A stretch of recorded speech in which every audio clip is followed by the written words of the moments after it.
Hi,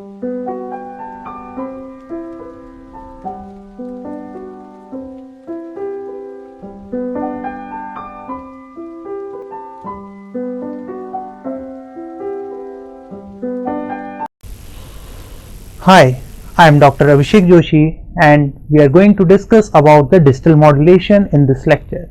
So especially we are focusing on the modulation and demodulation of amplitude shift keying or ASK. So we can classify the digital modulation as into three broad categories, that is ASK, FSK and PSK. So what are these? These are when there is a change in the carrier amplitude, then we will say, according to our digital data, then we will say it is amplitude shift keying. When we are changing the frequency of the carrier, then according to our digital data, then we will call it as frequency shift keying. When we will change the phase of the carrier according to our digital data, that is 1 and 0, then we will call it as phase shifting. So these are the three broad categories in which we can classify digital modulation. Now first we will discuss about amplitude shift keying, means how we can generate the ASK signal and how we can recover our digital data back from the ASK signals. So in this lecture we will be focusing on the modulation and demodulation of ASK. So now first discuss what is the role of digital modulation in digital carrier system. So baseband signals cannot be transmitted over a radio link or satellite because this would necessitate impractically large antennas to efficiently radiate the low frequency spectrum of the signal, because our data is having very low frequency or radiating at a very low rate, and if it is radiating at very low rate, then we will require, because we know that lambda is equals to C by F. So if we know that the frequency is very low, this means lambda will be very high. If lambda or the wavelength is very high, this means the size of the antenna which we are used to transmit or radiate our information will be very large, because the dimensions of the antenna are in terms of the wavelength of operation frequency or operating frequency. So hence these application, the signal spectrum must be shifted to high frequency range. So the spectrum of the signal can be shifted to a higher frequency by applying the baseband digital signals to modulate a high frequency sinusoid carrier. So the two devices which we are naming it as the modulator, which is used at the transmitter side, another is a demodulator which is used at the receiver side. So are usually packed in one unit called modem. So modem is a device which is having both modulator as well as demodulator for two-way communication.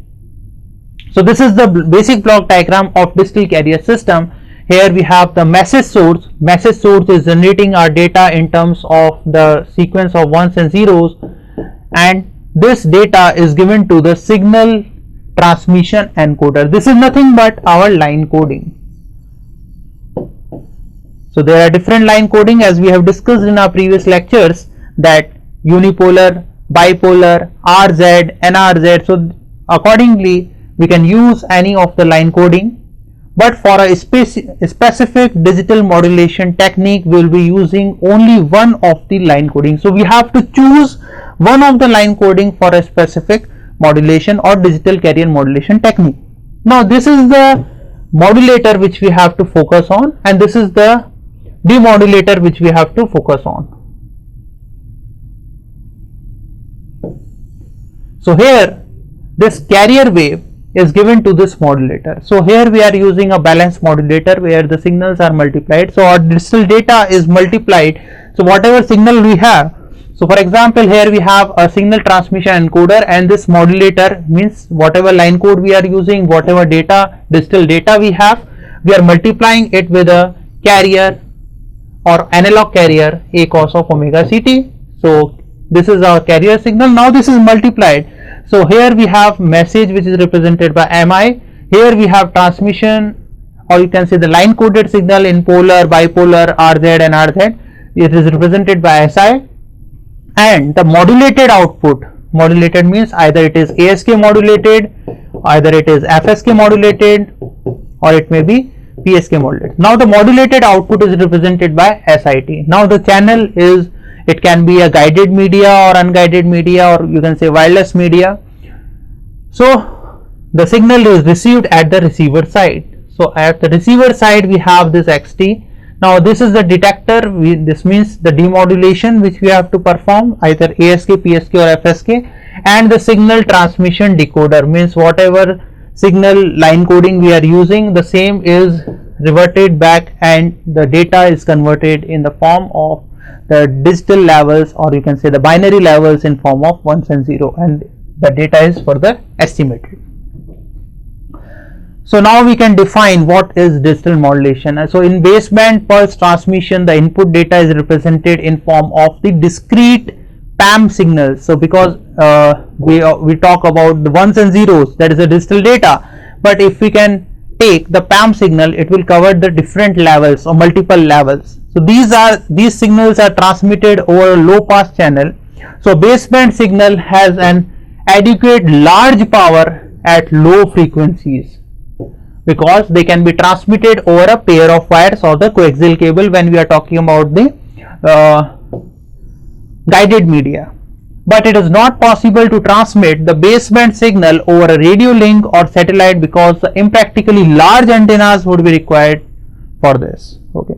So hence the spectrum of the massive signal has to be shifted to higher frequency. This is achieved by using the baseband digital signal to modulate a sinusoid carrier.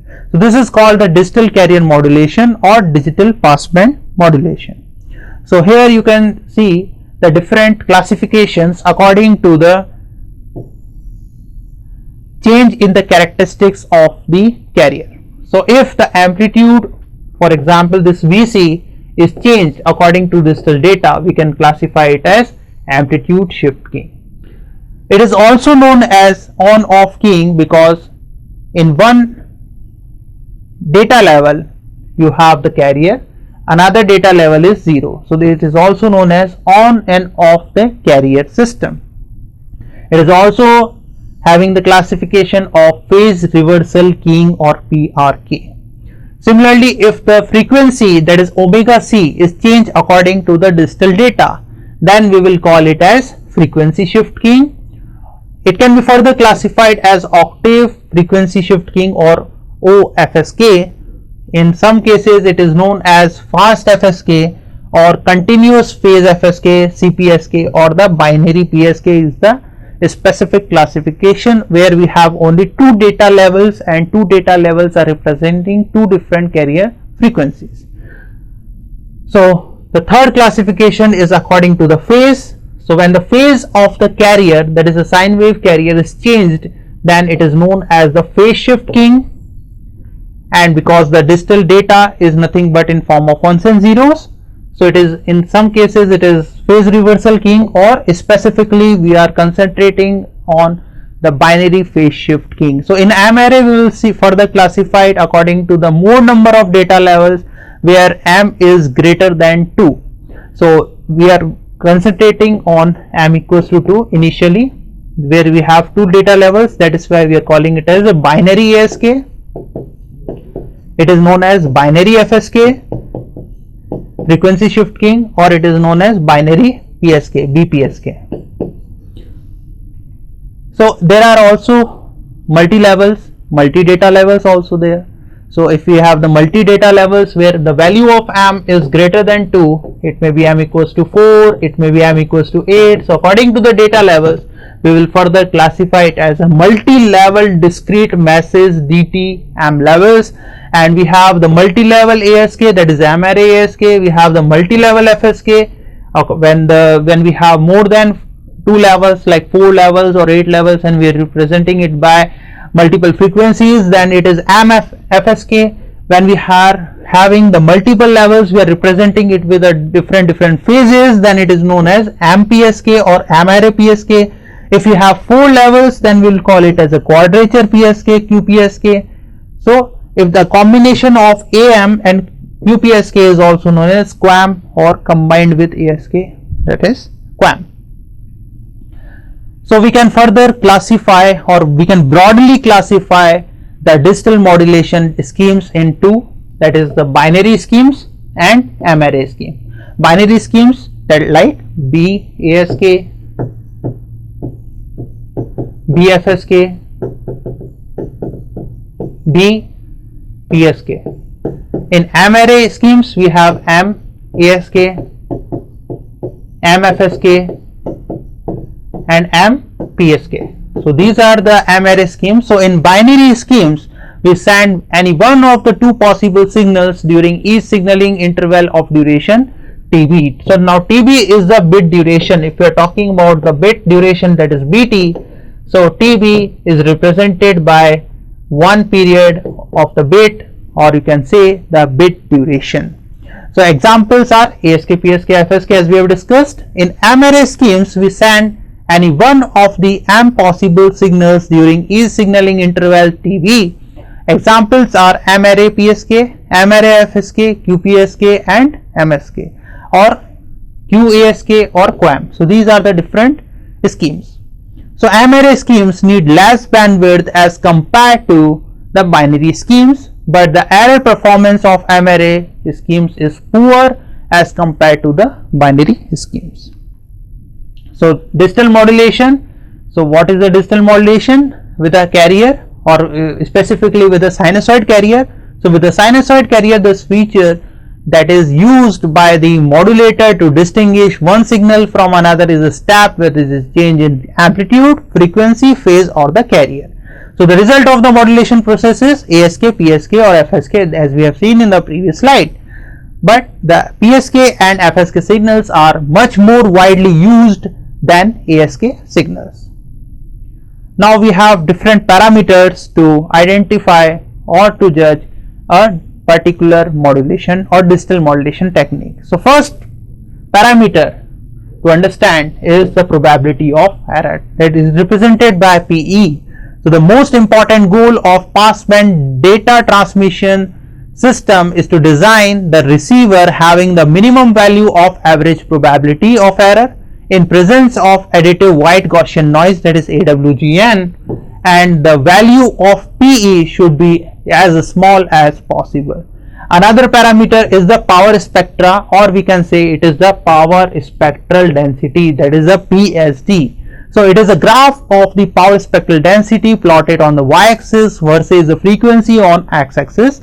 So it gives information about the bandwidth requirement. So because we are talking about the power spectral density, that is with respect to the frequency, and we are denoting the power. So it is represented, for example, we have the carrier frequency. So this peak is representing the power and your x-axis is representing the frequency of the pulse and the co-channel interference. So if you have the multiple carriers, for example, in transmission there will be overlapping of the pulses, and we will see that there will be inter-symbol interference or there will be co-channel interference depending on the frequency.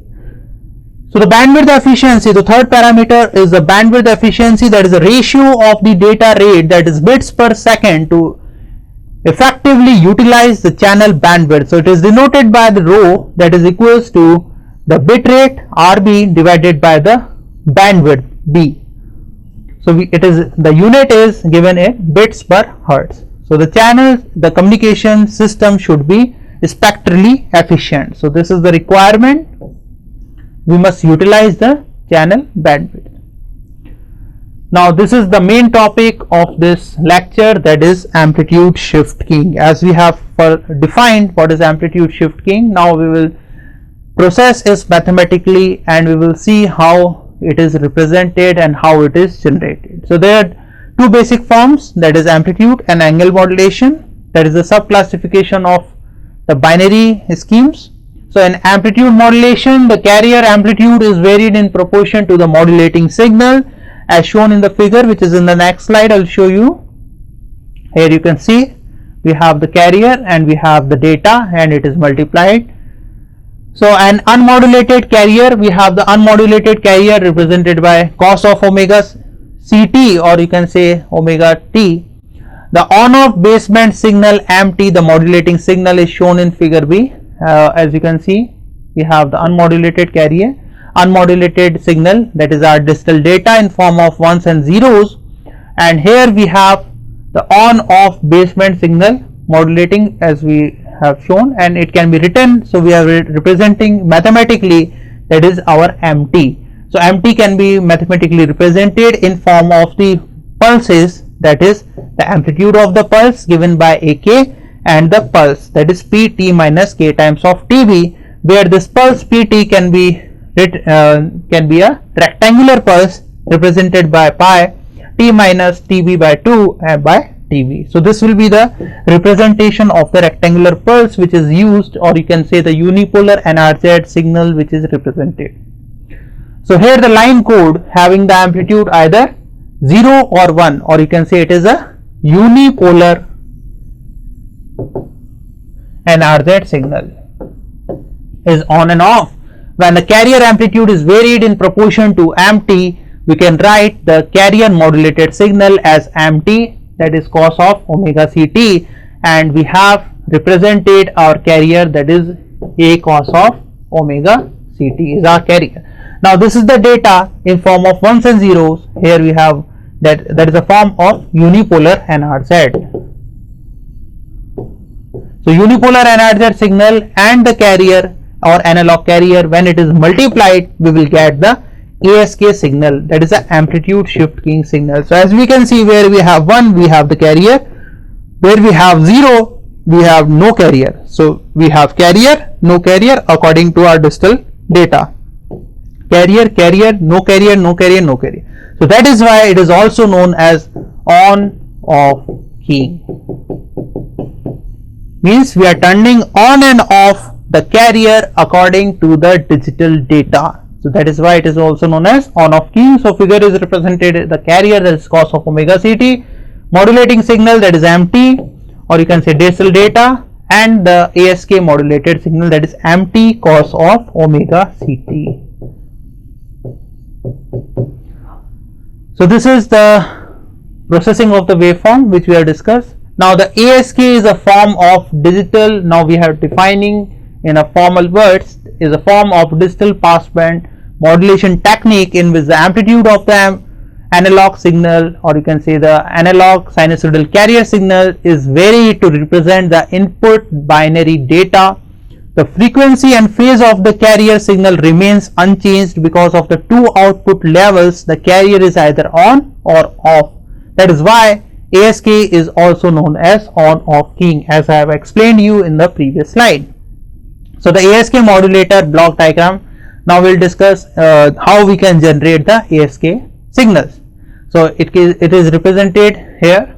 So it is simple as a switch, so which is working according to the digital data, and one end is connected, one end of the switch is connected to the carrier, or you can say the sinusoidal carrier generator, and this switch is turning on and off according to the digital data, that is unipolar NRZ. So when it is on, the carrier is transmitted, when it is off, no carrier is transmitted. So it is same, it is very simple as that.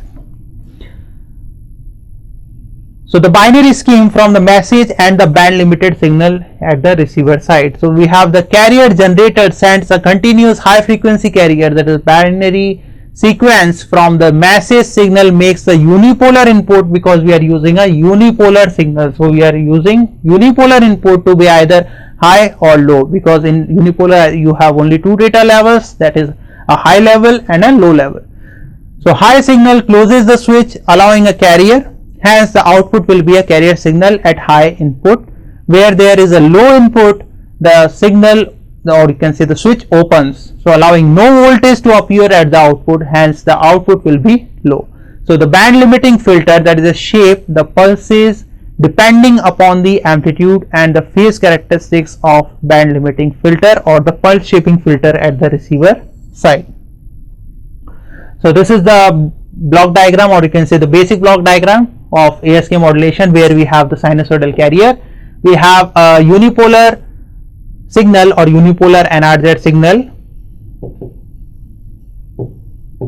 which is fed to this switch, and this switch is turning on and off according to this data, or you can represent it as by MT, and this is our carrier, the CT. So here you can say that is multiplied or it is turning on and off the carrier, and then it is passed to the filter and you are getting the output, that is ASK signal.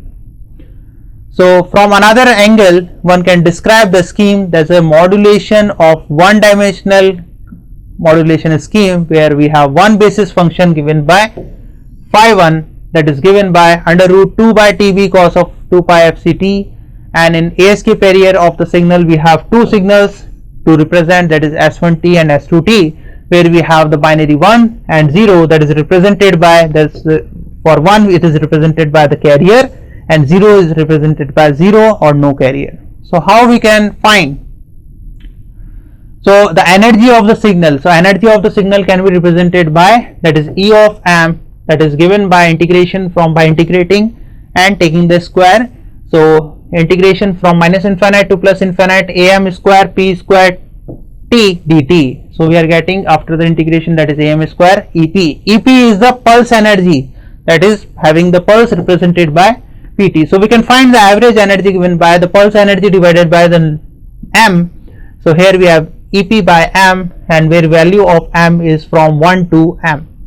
So am square, that is the amplitude square, so we are getting as twice of ep by m, 1 square, 3 square, 5 square up to m minus 1 whole square, and we do know that the odd ones, the summation of the odd ones can be written as, that is m square minus 1 by 6. So we are, if further solving it, we are getting m square minus 1 ep by 3. So average bit energy is represented by m square minus 1 ep 3 log 2 with the base 2 m. Now how we can find the basis function? Because we know that ASK, the signal is given by A cos of omega ct, or the second signal is given by 0. So according to the Gram-Schmidt optimization procedure, we know that is GIT can be written as SIT minus summation j is equals to 1 to I minus 1 Sij phi jt, where we have Sij is given by,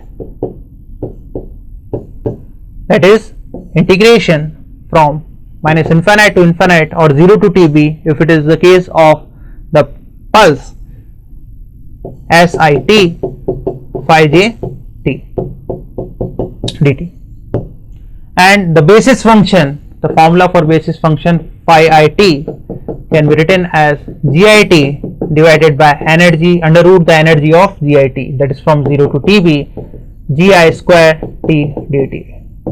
So this will be the formulas for finding the basis function, or you can say the carrier for the modulation. So we can find, now we have the first signal, so this means I is equals to 1 to 2. So we have two values, I is equals to 1, 2 and 2. So substituting I equals to 1, so we'll simply directly we can write, that is G1t is equals to S1t. We don't have the second value, so G1t is equals to S1t. So what we can write it as, that is simply the basis function, where directly we can write it as phi 1t, that is given by S1t divided by under root the energy of S1t from 0 to TB S1 square t dt. This means we have to find the energy of this. So if we find the energy and substitute, we will get the value. So substituting the value of for the energy, we have S1t is represented by A cos of omega ct. So we can write it as from 0 to TB S1t is A cos of omega ct and whole square dt.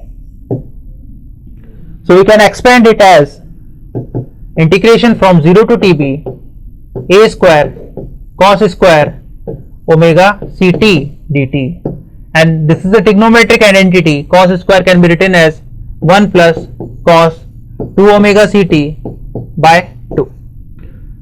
So further solving it, we are getting it as from 0 to TB A square 1 plus cos 2 omega ct by 2 dt.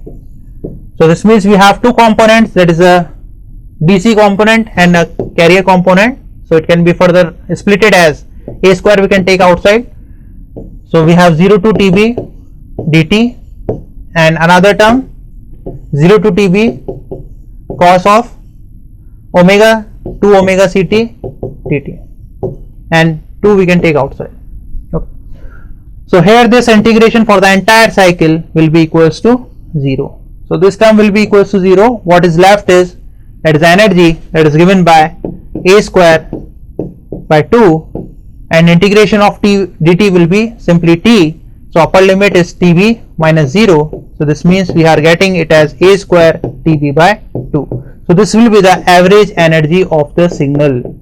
So this means if we have the average energy of the signal, we can substitute it in our basis function and we can get it as, that is S1t, that is a cos of omega Ct. So we can write phi 1t as a cos of omega Ct divided by under root of its energy, under root of a square Tb by 2.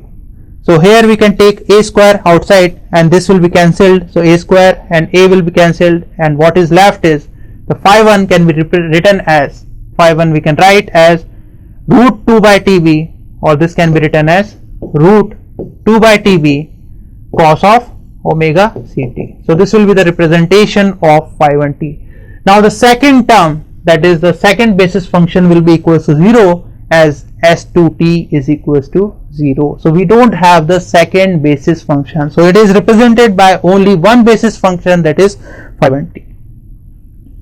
So the transmitted signal of S1t and S2t is given by, that is the amplitude root 2 Eb phi 1t, and the second one is 0 for the duration, that is from 0 to Tb. So here we know that the relation between the energy and the power. So energy we have calculated as a square Tb by 2. Okay, that will be the energy. So if we can write the energy as a square Tb by 2, so we can represent amplitude in terms of energy, that is twice of energy by Tb. So this can be substituted here also, means instead of a also.